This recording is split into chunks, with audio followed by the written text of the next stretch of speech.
IVF treatments పై 20,000 discount. Doctor consultation మరియు ultrasound scan ఉచితంగా అందిస్తున్నారు. 49 అంటే సంతానం, 49 అంటే సంతోషం. ఏం పెద్దనా జగన్ గారు జనాల్లోకి వస్తున్నారు, ఎలా ఉంది మరి జనాల ఆదరణ? వాళ్ళు బాగానే ఉందమ్మా, చాలా బాగుంది. ఆయనకి దెబ్బ తగిలిన తర్వాత ఇంకా పెరిగారు ఎక్కువ మంది, చాలా బాగా. మరి ఆయనకి దెబ్బ తగిలిన తర్వాత జనాలు పెరిగారంటున్నారు, మరి దెబ్బ కూడా ఆయనే కావాలని రాళ్ళు వేయించుకున్నారు అంటున్నారు కదా. జ్ఞానం లేని వాళ్ళు అంటారు ఆ మాట. ఇదే సరే, ఏదో తగిలింది, వాళ్ళు కూడా జ్ఞానం ఉండి చేశారో లేదో తెలియదు. అన్నం పెట్టేవాడి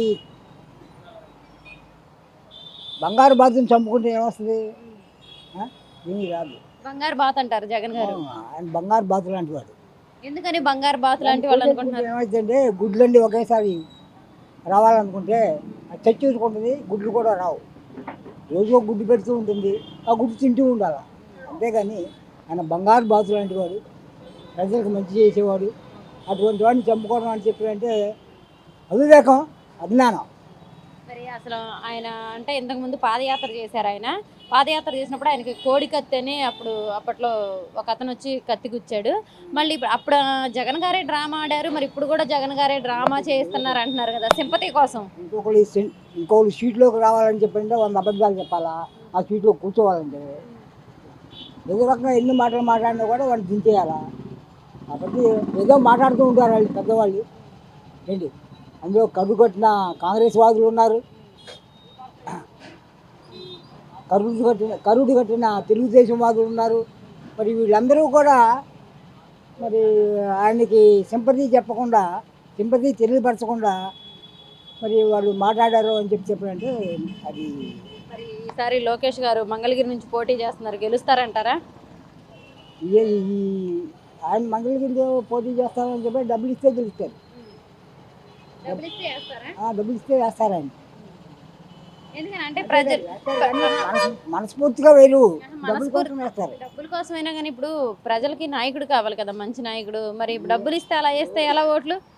మంచి నాయకుడు అని చెప్పి నేను తెలుసుకునే వాళ్ళు డబ్బులు తీసుకోరు. ఏంటి డబ్బులు తీసుకోకుండానే వేస్తారు మంచి నాయకుడు. ఆయనేమో ప్రతి ఎర్ర పుస్తకం ఒకటి తీసుకుని ఆ పుస్తకంలో రాసుకున్నాను పేర్లన్నీ, గవర్నమెంట్ వాళ్ళవి వీళ్ళవి ఆఫీసర్లవి అన్నీ రాసుకుంటున్నాడు. మరి ఇప్పుడు ప్రజలు నీకు ఓటు అయిపోతే వాళ్ళని ఏం చేస్తావో తెలియదు. అంతేనంటారా? అంతే మరి. మరి ఈసారి కనుక అంటే టీడీపీ అధికారంలోకి వస్తే మేము చెప్పిన వాళ్ళకే పెన్షన్లు ఇస్తాం, మేము చెప్పిన వాళ్ళకే అంటే అన్ని వ్యవస్థలు మా కనుసైగల్లోనే పనిచేస్తాయి అని కూడా లోకేష్ గారు అంటున్నారు. వెళ్ళిన తర్వాత వాళ్ళు ఇష్టం చేస్తారమ్మా, వాళ్ళ చేతిలోకి వెళ్ళిన తర్వాత వాళ్ళు ఇష్టం వచ్చిన చేస్తారు. ఏంటి అది కూడా కాక ఈ మేనిఫెస్టోలో 3 పార్టీలు కలిసి ఒక కంక్లూజన్కి రాలా. మన ముగ్గురు కలిసి ఇదిగో ఇది పెట్టుకున్నాం, దీని మీద మాట్లాడుకుందాం మన ముగ్గురు అని చెప్పని వాళ్ళు కంక్లూజన్ లేదు. ఎవరికి వాళ్ళు మాట్లాడుకుంటున్నారు. ఆయన ఇచ్చే హామీలు ఆయన ఇస్తున్నాడు, ఈయన ఇచ్చే హామీలు ఈయన ఇస్తున్నాడు, ఈవిడిచ్చే హామీలు ఈవిడిస్తుంది. అర్థం కదా? ఇప్పుడు ఆ హామీలు అన్నీ ఒక దగ్గర చేరిస్తే అది బాగుంటుంది. అందులో నమ్మకం లేదు వాళ్ళు ఇచ్చే హామీలు. మరి పవన్ కళ్యాణ్ గారు కూడా ఈసారి పిఠాపురం నుంచి పోటీ చేస్తున్నారు. మరి ఈసారైనా పవన్ కళ్యాణ్ గారు గెలుస్తారంటారా? గతంలో 2 సార్లు పోటీ చేసి ఓడిపోయారు ఆయన. చెప్పలేమమ్మా, నాకు అనుమానమే గెలుస్తాడని. ఎందుకని చెప్పానంటే ఆయన ఏ పథకాలు ఇవ్వలా, అంతకుముందు ఏ ఎమ్మెల్యేగా పోటీ చేసి గెలవలా. పోటీ చేసి గెలిస్తే నాకెందుకు ఇవ్వవు నువ్వు నా ప్రజలకి అని చెప్పని జగన్ అడిగేవాడు. అడగడానికి స్కోప్ ఇవ్వలా, వాళ్ళు ప్రజలు ఇవ్వలా. ఈసారి కూడా ఇస్తారో లేదో నమ్మకం లేదు. ఎందుకని ఈసారి ఆయన గట్టిగా అక్కడ ఇల్లు గృహప్రవేశం కూడా చేశారు, ఇక్కడ గెలవాలని గట్టిగా, అసలు జగన్ గారిని గద్దె దించాలని గట్టిగా ఉన్నారు ఆయన.